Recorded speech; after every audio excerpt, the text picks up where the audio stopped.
So we talked all about point slope form last class.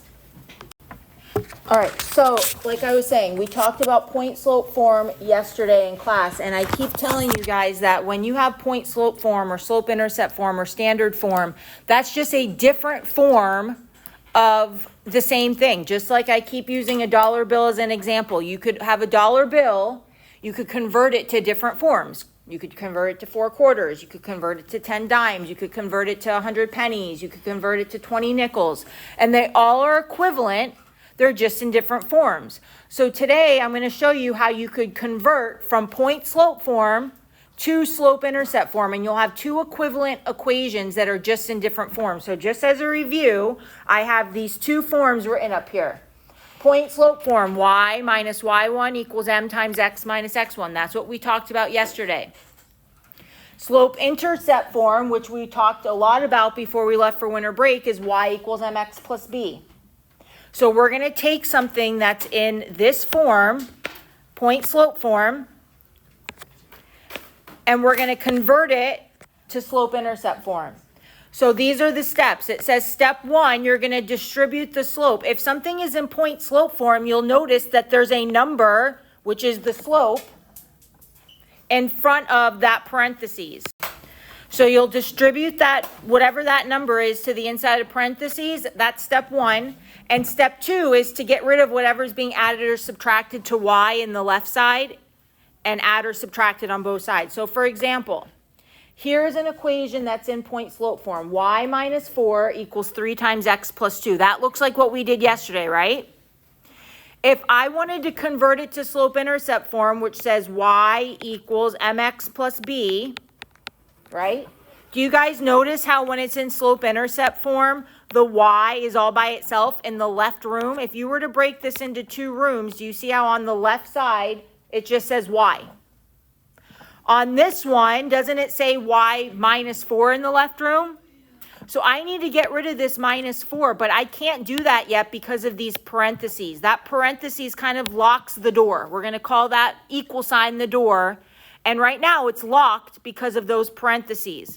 So I told you the first step is to distribute that number, that slope, whatever that number is in front of the parentheses, which we should know at this point is the m, right? We distribute that. That's step 1. So I'm going to say 3 times x is 3x. 3 times positive 2 is positive 6. So I distributed. That was step 1. I still have y minus 4 in the left room, correct? The last thing it says is add or subtract the number that's next to y on both sides. So since it says minus 4, to get rid of minus 4, we will add 4. Where am I going to add 4 in the other room? To the 3x or to the 6? So I add it to 6 because those are like terms, and I get y by itself in the left room is equal to 3x, and then 6 plus 4 is positive 10. So this equation right here, y equals 3x plus 10, is equivalent to this equation up here. Those are the same exact equations. If we were to graph both of them, we'd get the same exact line. This is like having a dollar bill.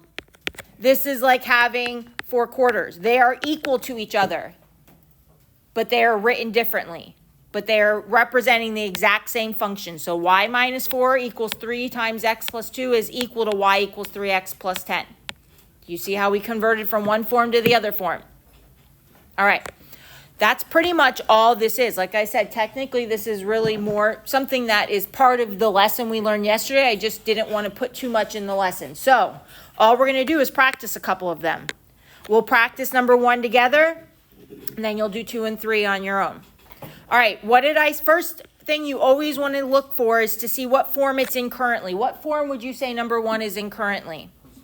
Point slope form. If I wanted you to convert it to slope intercept form, what would the first step be?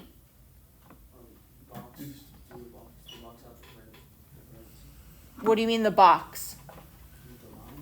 Like what I just drew where I separated the 2 sides? Okay, sure. But what's the first mathematical thing we'll do? Because yes, I do want to separate, but the first mathematical thing would be distribute. Now, be careful. This is not a whole number that I'm distributing. I'm distributing a Fraction. What's 1/3 times x going to give you? 1/3 x. Now, be careful. This is 1/3, and that's not 6. It's -6. If I'm saying 1/3 times anything, that means cut it into threes. Like divide it by 3, basically. What is 6 divided by 3? 2. So 1/3 times -6 is -2. When you multiply by a fraction, you're really dividing by that denominator. So if this is a 3, you're dividing 6 divided by 3. And since the numerator is a 1, nothing else happens. Now, I'm not done. What's the last thing I have to do? Because y is still not by itself. And remember, slope-intercept form says y by itself is equal to something times x plus b. So get rid of that plus 5 by subtracting it. Subtract it from the -2. So what's my final equation in slope-intercept form going to say? Y equals 1/3 x minus 7. Okay? All right, I want you to try number 2 and 3. We'll talk about them in a minute. All right, we'll look at number 2. We definitely know it's in point slope form, and I'm trying to convert it to slope intercept form. So after I separate the two rooms, I'm going to distribute, right? I'm going to say -8 times x is -8x. And then -8 times +3 is -24. So I have y minus 3 on the right or left side is equal to -8x minus 24 on the right side. I'm still not done until I get rid of that -3 by adding 3. Be careful with your integers. My final answer in slope-intercept form would be y equals -8x, and a -24 plus 3 is -21. Okay? Now, you have to really be careful when you're reading a question. You have to read and pay attention to what form they're asking you to write in. If they ask you to write your final answer in slope-intercept form, but you write it in point slope form, even if it's correct in point slope form, if they're asking for it in slope-intercept form, then that's going to be considered wrong, or vice versa. Just like if you go to an arcade and you have a dollar bill and the machine only accepts quarters. It doesn't matter that you have the correct amount of money, the machine won't accept the form that it's in. So make sure you're paying attention to the directions of each question and writing your final answer in whatever form they're asking. If they ask for it in point slope form and you put it in slope intercept form, it's wrong because that's not the right form. So make sure you're reading the directions carefully. All right, on the last one, when we distribute, be careful because it's not an easy fraction. It's a little bit more challenging. -2/5 times x, that part's easy. We'll leave it as -2/5 x. But the -2/5 times a -10, first of all, a negative times a negative is going to be positive. Now, when you have 2/5 times 10, that's what you're doing, right? 2/5 times 10. When you have a fraction times a whole number, I want you to realize you could take that whole number and divide by the denominator. So we'll do 10 divided by 5. What is 10 divided by 5? 2, right? And then you multiply by this top number. What's 2 times 2? What is 2 times 2? So 2/5 times 10 is 4. So you'll divide by the denominator, and whatever you get, then multiply by the numerator. So 2/5 times 10 is 4, and since both of them are negative, it's plus 4.